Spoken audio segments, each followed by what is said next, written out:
जिस ने मेरी चैनल को सब्सक्राइब नहीं किया और कोई पहले बार मेरी चैनल के वीडियो देख रहे हो, इनसे गुजारिश है कि मेरी चैनल को सब्सक्राइब करें ताकि मेरी चैनल पर वीडियो अपलोड करने से आपको नोटिफिकेशन मिल सके। शुक्रिया। सल्तनत उस्मानिया। अर्तुगरल कौन थे? अर्तुगरल गाजी के नाम से एक तरह ड्रामा पाकिस्तान टेलीविज़न पर उर्दू ज़बान में नशर किया जा रहा है, लेकिन उर्दू ज़बान में डबिंग से कबल ये ड्रामा पाकिस्तान में इस हद तक मकबूल है कि इसके मद्दाहों में वज़ीर आज़म इमरान खान को भी गना जाता है, जो इसमें दिखाई गई इस्लामी तहज़ीब की तारीफ़ कर चुके हैं। उस्मानी रिवायात के मुताबिक अर्तुगरल सल्तनत उस्मानिया के बानी उस्मान अव्वल के वालिद थे। इसके अलावा इनके बारे में हक़ाइक़ पर मबनी मालूमात न होने के बराबर हैं। कई सदियों तक दुनिया के एक बहुत बड़े हिस्से पर हुक्मरानी करने वाले इस ख़ानदान और सल्तनत का आगाज़ तारीख़ के धुंधलकों में गम हो चुका है। तारीख़ की किताबों में उस्मानी रिवायात के अलावा इस दौर की दो ठोस निशानियाँ, एक सिक्का और बाज़ंतीनी सल्तनत के मुअर्रिख़ की एक तहरीर और उस्मान के एक ख़्वाब का ज़िक्र मिलता है, जिसका हम आगे चलकर ज़िक्र करेंगे।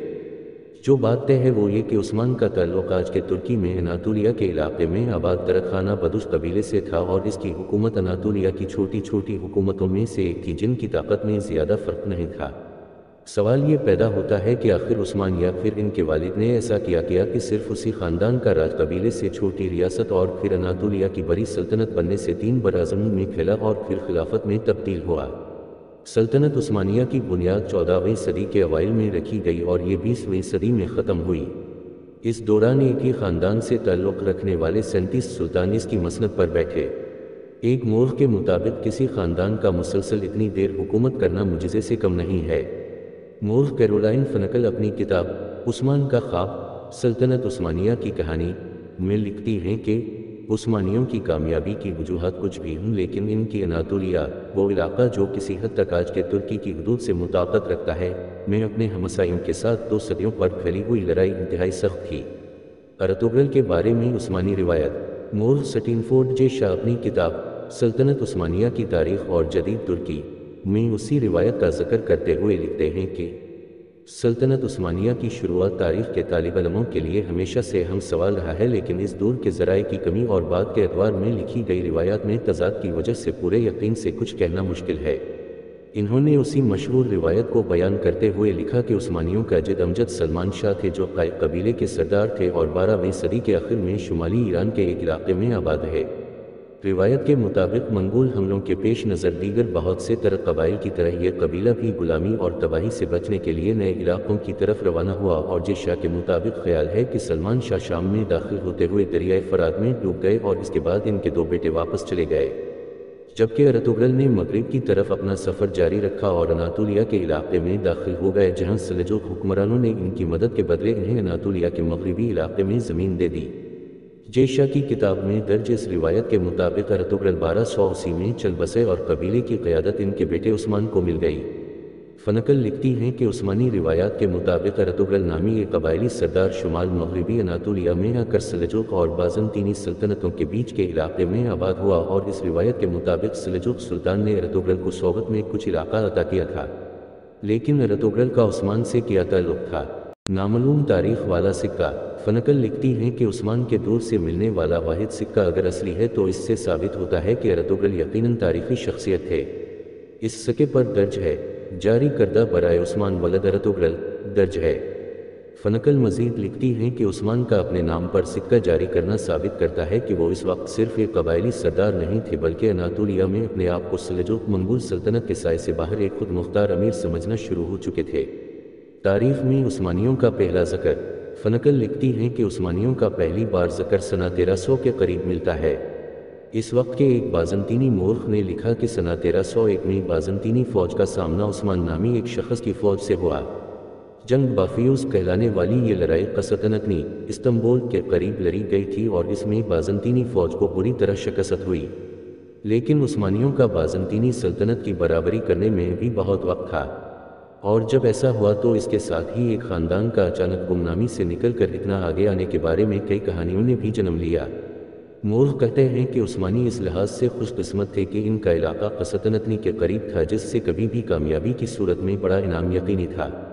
उस्मान का ख्वाब। मोर्खुल एसलीपी पेरिस ने अपनी किताब The Imperial Harem Women and Sovereignty in The Ottoman Empire में लिखा है کہ سلطنت عثمانیہ کے آغاز کے بارے میں سب سے زیادہ سنی جانے والی روایت کے مطابق عثمان نے اپنی ابتدائی کامیابیوں کے بعد ایک خواب دیکھا تھا۔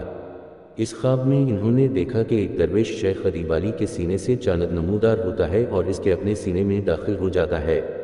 اس کے ساتھ ہی اس پیٹ سے ایک بہت بڑا درخت نکلتا ہے جس کا سایہ پوری دنیا پر چھا جاتا ہے۔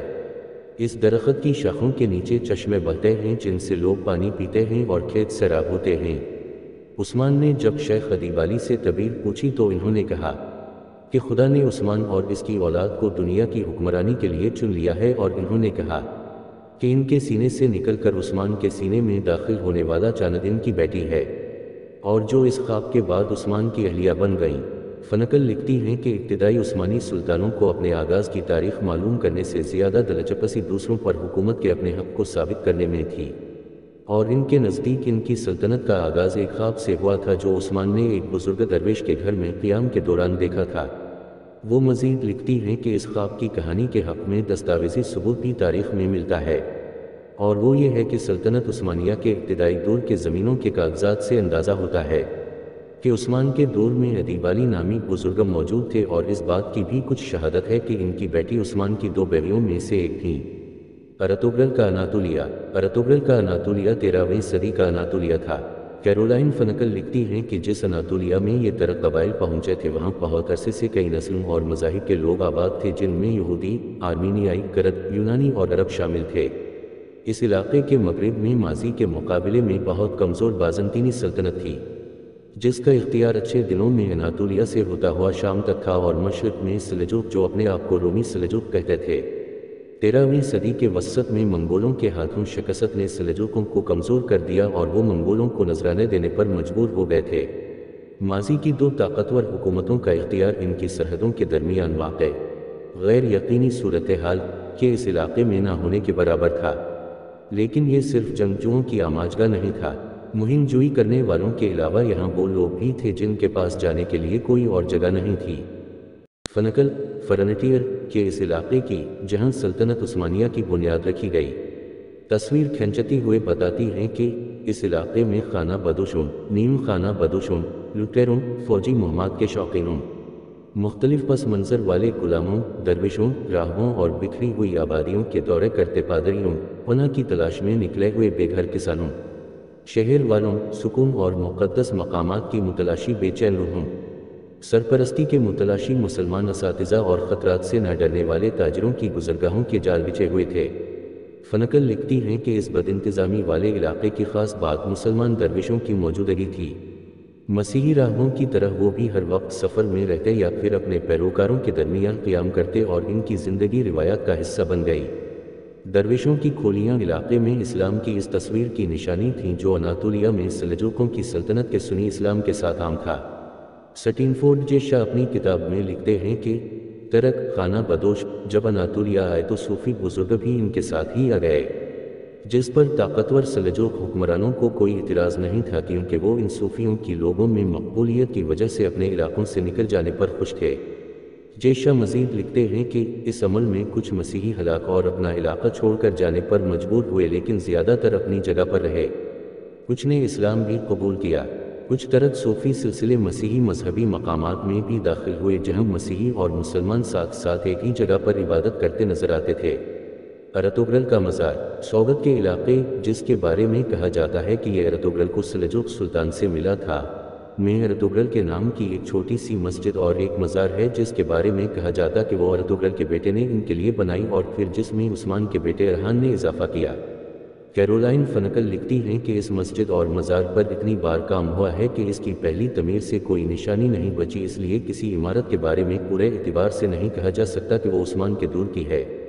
انہوں نے مزید لکھا کہ 19ویں صدی کے آخر میں سلطان عبدالحمید دوم نے کمزور ہوتی سلطنت کی ساکھ بہتر کرنے کے لیے اپنے آباء و اجداد کی شہرت کا سہارا لینے کی کوشش کی اور سوغد میں ارطغرل کا مزار از سر نو تعمیر کیا اور عثمانی شہیدوں کا ایک قبرستان بنایا۔ ارطغرل کی زندگی پر ٹیلی ویژن ڈرامہ کیوں؟ امریکن یونیورسٹی آف بیروت کے ماہر بشریات جوش کارنی نے مڈل ایسٹرن ریویو میں شائع ہونے والے ایک مضمون میں سوال اٹھایا کہ ترک حکومت نے کئی مشہور کرداروں کو چھوڑ کر آخر ارطغرل کا ہی انتخاب کیوں کیا؟ जोश कारनी कहते हैं कि सल्तनत उस्मानिया में सुल्तान सुलेमान 1566, 1520 और अब्दुल हमीद दुवम 1909, 1876 की शोहरत अर्तुगरल से बहुत ज़्यादा है, लेकिन अर्तुगरल पर टेलीविज़न सीरियल बनना बगैर वजह नहीं। तरक टेलीविज़न चैनल त्रिपुराटी की दुनिया भर में इंतहाई कामयाब सीरीज़ डेरेलिस अर्तुगरल इनके कायद कबीले की अनातोलिया में मुख्तलिफ दुश्मनों से लड़ते हुए पेशरफत पर मबनी है। नतीजाता जबकि तारीखी किरदार अर्तुगरल के बारे में बहुत कम लोग जानते हैं, त्रिपुराटी का किरदार तुर्की में और तुर्की से बाहर मकबूल है और लोग इससे प्यार करते हैं। सना 2018 में लिखे गए इस मज़मून में कारनी कहते हैं कि इस सीरीज़ के कई पहलू तुर्की में होने वाले आईनी रेफरेंडम के इश्तिहारों में वाज़े थे, जिससे कोई शक नहीं रहता कि तारीख और पॉपुलर कल्चर को सियासी फ़ायदे के लिए इकट्ठा कर दिया गया है। कारनी कहते हैं कि एक ऐसे किरदार के बारे में टेलीविज़न सीरियल बनाने में जिसे लोग नहीं जानते, आसानी यह है कि इसको किसी भी रंग में पेश किया जा सकता है, जबकि मकबूल शख्सियत की खूबियों और खामियों के बारे में लोग आगाह होते हैं। कारनी कहते हैं कि इससे पहले सुल्तान सुलेमान के बारे में सीरीज़ इसीलिए इस तरह कामयाब नहीं हो सकी थी। अर्तुगरल के बारे में सीरीज़ बनाना ऐसे ही था जैसे खाली स्लेट पर मर्जी के रंग करना। जिसने मेरी चैनल को सब्सक्राइब नहीं किया और कोई पहले बार मेरी चैनल के वीडियो देख रहे हो, इनसे गुजारिश है कि मेरी चैनल को सब्सक्राइब करें ताकि मेरी चैनल पर वीडियो अपलोड करने से आपको नोटिफिकेशन मिल सके। शुक्रिया।